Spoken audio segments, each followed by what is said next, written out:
Hello बच्चों, कैसे उम्मीद करता हूँ बढ़िया होंगे। 2026 की तैयारी कमेंट बॉक्स बताओ कैसी चल रही है। आज की क्लास में हम लोग ये प्रैक्टिस सेट करेंगे जो कि मिक्स है, आपका हर एक चैप्टर से क्वेश्चन लिया गया है और बार बार पेपर में इसी तरह के सवाल पूछे जाते हैं। ध्यान से इनको देख लो और कमेंट बॉक्स में बताओ कितने सवाल आपको इसमें से आते हैं। तो चलिए शुरू करते हैं आज की क्लास और इनको बहुत ही डिटेल के साथ करेंगे जिससे कि एग्जाम में आपको कोई क्वेश्चन भी गलत ना जाए।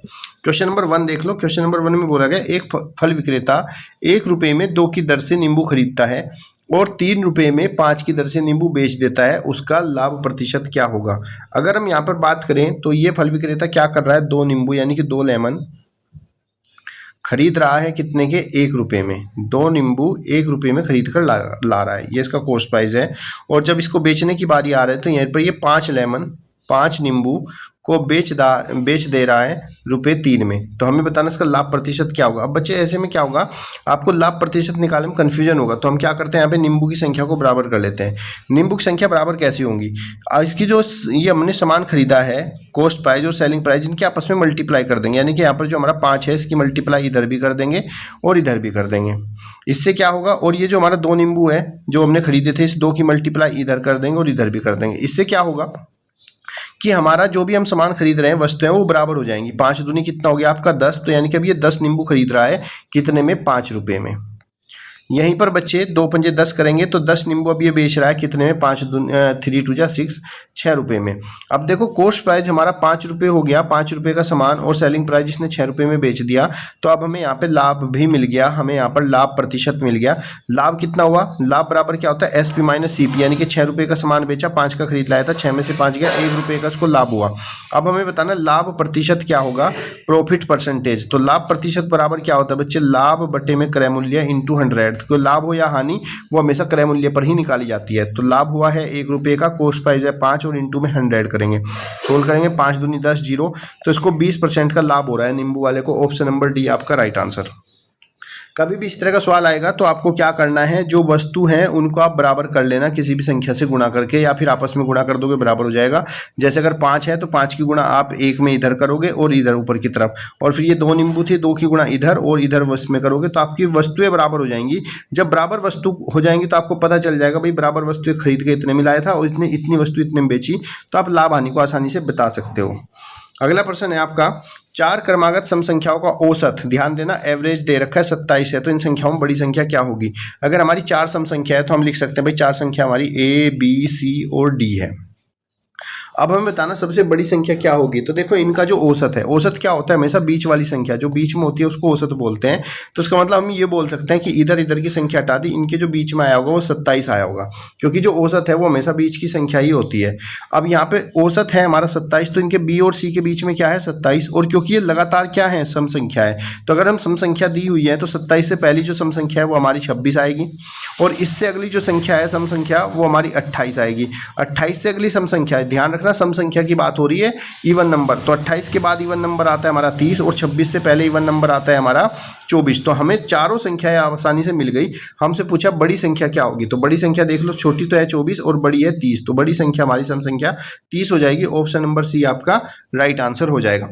तो ध्यान रखना जितनी भी संख्या दी जाए औसत अगर उनका दे रखा है तो ये औसत हमेशा उनकी बीच वाली संख्या होती है। क्लियर। अब इस क्वेश्चन को अलग अलग तरीके से पेपर में पूछा जा सकता है। इसने पूछा था बड़ी संख्या, आपने बता दी, हो सकता है वो पूछ लेता आपको बड़ी और छोटी का सम क्या होगा, या हो सकता है पूछ ले सबसे छोटी संख्या क्या होगी। इस तरह के प्रश्न जो भी बनेंगे वो आप पेपर में आसानी से कर लोगे।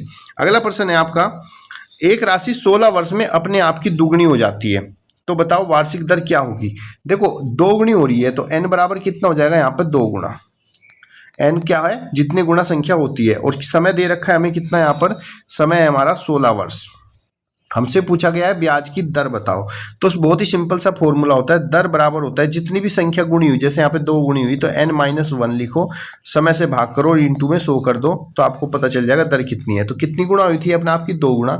2 में से 1 माइनस कर देंगे क्योंकि n बराबर 2 हो जाएगा, 2 माइनस 1 तो 1 बचेगा, और समय है आपका 16 और इंटू में करोगे आप 100। अब इसको यहाँ से हल करेंगे, 4 चौक 16 और 4 से 100 कटेगा 25 बार, तो आपका हो जाएगा 25/4, 4 6 24, 6 सही 1/4%, आंसर हो जाएगा B। तो आपको ध्यान रखना है, अगर कोई संख्या अपने आप की, यहाँ से फॉर्मूला भी इसको आसानी से बना सकते हैं, कोई संख्या अपने आप की यहाँ तो दुगनी हो रही है, n गुना होती है, तो ऐसी कंडीशन में जो दर होती है, दर बराबर हो जाता है n-1, जितनी भी गुना उसमें से एक कम करो, डिवाइड बाय टाइम और इंटू 100 करेंगे तो हमारे प्रतिशत दर निकल कर आ जाएगी। क्लियर बच्चे? अगला प्रश्न देखिए, प्रश्न संख्या 4। 15 व्यक्ति एक कार्य को 10 दिन में पूरा करते हैं, तो इसी कार्य को 50 दिन में करने के लिए कितने व्यक्तियों की आवश्यकता लगेगी? तो हम क्या करते हैं, देखो 15 व्यक्ति एक काम को कितने दिन में कर रहे थे? 10 दिन में। तो हम क्या करेंगे, 15 की 10 से कर देंगे गुणा, तो ये टोटल हमारे पास काम का आ जाएगा। अब हमें बताना इसी कार्य को 50 दिन में करने के लिए कितने व्यक्ति चाहिए। तो मैन बराबर क्या होगा, ये जो हमारा काम आया 15 × 10, यानी कि हमें क्या करना है, व्यक्ति और दिनों की गुणा करके जितने दिनों में हमें काम को कराना है उससे भाग कर देंगे।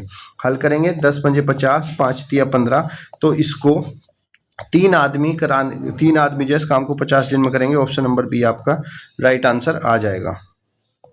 क्या कहो है वो भी मैं बता दूं, क्योंकि काम जो हमारा वो होता है m1 × d1 = m2 × d2 के बराबर होता है, क्योंकि कार्य हमेशा फिक्स रहता है। तो यही फॉर्मूला हम यहाँ पे यूज करते हैं कि m1 कितना था 15 और d1 था 10 और m2 हमें बताना था और d2 हमें बताना था 50। तो अगर हमें m2 निकालना है तो 50 से इसके नीचे क्या हो जाएगा, डिवाइड में चला जाएगा। या फिर हम इसको सिंपल शॉर्ट में भी समझ लेते हैं कि अगर हमें दिया है कि इतने व्यक्ति इस काम को इतने दिन में करते हैं, तो इतने दिनों में करने के लिए कितने व्यक्ति चाहिए, तो व्यक्ति और दिन की कर दो गुणा और डिवाइड कर दो जितने दिनों में आपको काम को कराना है। क्लियर बच्चे? कमेंट बॉक्स में बताओ, अगर कोई डाउट है तो पूछ लेना, अगली क्लास में फिर से उसको क्लियर करा देंगे। अब देखो 128 डिब्बों में 128 डिब्बे हैं टॉफ़ी के, प्रत्येक डिब्बे में 36 टॉफ़ी हैं। यदि प्रत्येक डिब्बे में 4 टॉफ़ी कम कर दी जाए तो उन डिब्बों की संख्या क्या होगी और जितने उतनी ही टॉफ़ी डाली जा सके। तो अगर हम पहले यहाँ पे टॉफ़ियों की संख्या निकाल लें कि कुल टॉफ़ी है कितनी, तो अगर यहाँ पे बात करें कुल टॉफ़ियों की, तो एक डिब्बे में है 36 टॉफ़ी, तो टोटल टॉफ़ी हो जाएंगी 128 × 36। ये हमारी कुल टॉफ़ी की संख्या आ गई। इसको गुणा मत करना, क्योंकि गुणा करोगे फिर काटना पड़ेगा, तो इससे अच्छा इतनी रख लो। ये टोटल हमारी टॉफ़ियों की संख्या आ गई भाई, क्योंकि डिब्बे 128, एक डिब्बे में आती है 36 टॉफ़ी, तो 36 की हम 128 से गुणा करेंगे तो कुल टॉफ़ियों की संख्या आ जाएगी। उसने कहा यदि प्रत्येक डिब्बे में 4 टॉफ़ी कम डाली जाए तो डिब्बों की संख्या कितनी हो जाएगी। तो एक डिब्बे में टॉफ़ी, अब एक डिब्बे में कितनी टॉफ़ी है ये देख लो। पहले एक डिब्बे में टॉफ़ी थी 36, लेकिन अब एक डिब्बे में 4 टॉफ़ी कम जा रही हैं, तो 36 - 4 करेंगे आपका 36 में से 4 माइनस करेंगे तो ये आपको हो जाएगा 32। तो अब एक डिब्बे में 32 टॉफ़ी डाल रही हैं और पहले डाल रहे थे हम 36 टॉफ़ी। अब पूछा डिब्बों की संख्या क्या होगी। अगर हम अब डिब्बों की संख्या निकालें तो डिब्बों की संख्या बराबर क्या होता है, डिब्बों की संख्या बराबर होता है आपका कुल टॉफ़ियाँ, कहेंगे आपकी कुल टॉफ़ियाँ। कुल टॉफ़ी कितनी थी हमारे पास 128 × 36 और भाग करेंगे एक डिब्बे में जो टॉफ़ी आएंगी। एक डिब्बे में टॉफ़ी कितनी आ रही है आपकी 32 टॉफ़ी आ रही हैं। अब इसको यहाँ से हल कर देंगे, 4 × 36, 4 × 8 = 32, 8 से काट देंगे, 8 × 8 बचे कितने 4, 8 × 6 = 48। सो 16 निम में 144 टोटल जो डिब्बे होंगे, 16 × 9 बराबर 16 निम में 144। तो अब डिब्बों की संख्या 144 हो जाएगी। ऑप्शन नंबर बी आपका राइट आंसर। फिर से समझ लो, हमने पहले क्या किया, डिब्बों की जो 128 डिब्बे थे और एक डिब्बे में 36 टॉफ़ी थी, इनकी गुणा करी तो हमारे पास कुल टॉफ़ी आ गई। अब हमें पता करना है एक डिब्बे में कितनी टॉफ़ी है। पहले थी हमारे पास एक डिब्बे में 36 टॉफ़ी, लेकिन अब हमने 4 टॉफ़ी कम कर दी, तो 36 में से 4 घटाए, अब हमारे पास 32 टॉफ़ी हो जाएंगी। हमें बताना अब कितने डिब्बों में कितने डिब्बे बनेंगे। तो डिब्बे बराबर क्या होगा, कुल टॉफ़ी बटे एक डिब्बे में आई टॉफ़ी। तो कुल टॉफ़ी 128 × 36 हो, एक डिब्बे में 32 टॉफ़ी आ रही है, इससे डिवाइड करेंगे आपका आंसर आ जाएगा। अगला प्रश्न है, एक लड़का 12 किलोमीटर प्रति घंटा की औसत चाल से 20 मिनट लेता है, तो अगर उसको 5 मिनट में स्कूल पहुंचना हो तो किस चाल से उसको चलना पड़ेगा। तो अगर हम यहाँ पे दूरी बात करें तो दूरी बराबर होता है चाल गुणा समय। चाल है हमारे पास 12 किलोमीटर प्रति घंटा और समय हमारे पास 20 मिनट।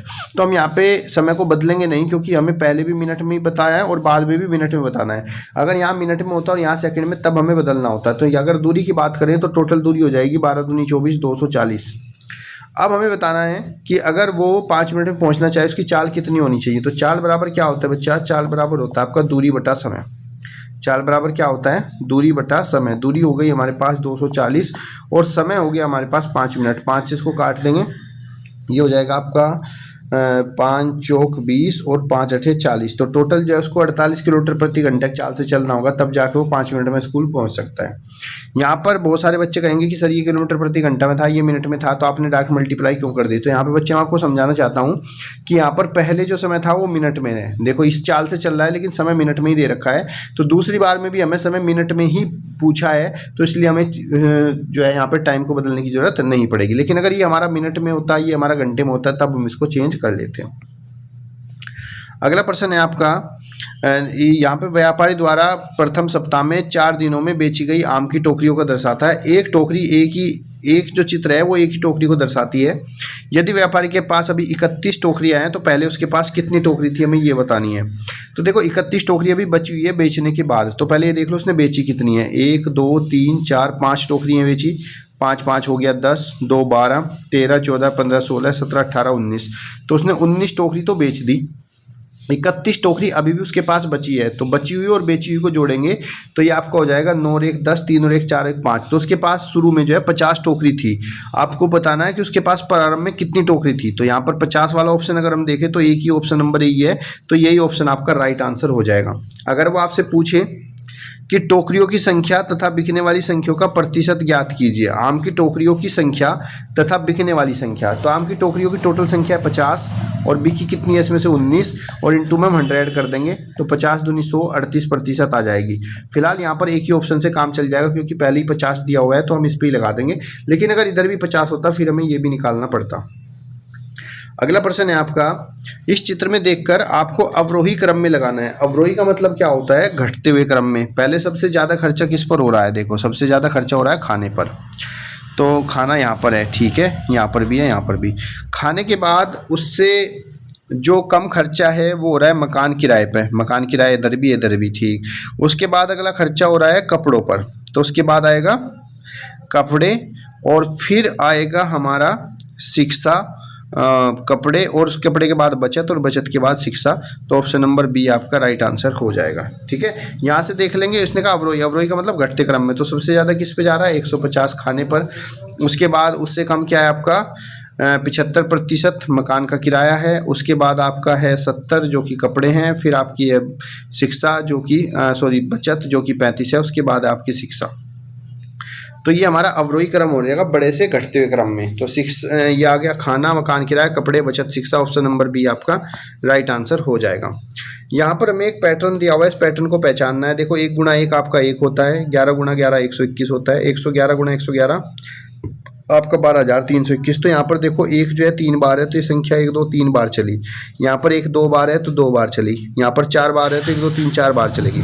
यहाँ पर 5 है तो ये आपका 1 2 3 4 5, फिर उल्टा करेंगे 4 3 2 1। तो इस पैटर्न को पहचानते हुए हमारा ऑप्शन नंबर इसमें डी जो है वो राइट आंसर हो जाएगा। अगला प्रश्न है, यहाँ पर कुछ संख्या दी गई है, इनका औसत बताओ। भाई औसत हम कैसे निकालते हैं, जो संख्या दी जाती है उनको प्लस करते हैं, 3 + 6 + 9 + 6, और भाग कर देते हैं जितनी संख्या कितनी है, 1 2 3 4।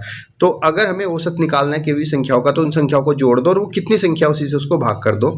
इसको करेंगे 6 3 9 9 18, 18 और 6 24। तो 24 / 4 करेंगे, 4 6 24। तो इन संख्याओं का औसत डी, ऑप्शन नंबर डी 6 आ जाएगा। कमेंट बॉक्स में बताओ बच्चों आज की क्लास कैसी लगी। वीडियो को लाइक और शेयर कर लेना, क्योंकि ऐसे ही क्वेश्चन आपके पेपर में भाई बार बार पूछे जा रहे हैं। अगर आपको 100% सिलेक्शन लेना है तो इस तरह के सवाल आपको करने पड़ेंगे। तब तक के लिए धन्यवाद। जय हिंद, जय भारत।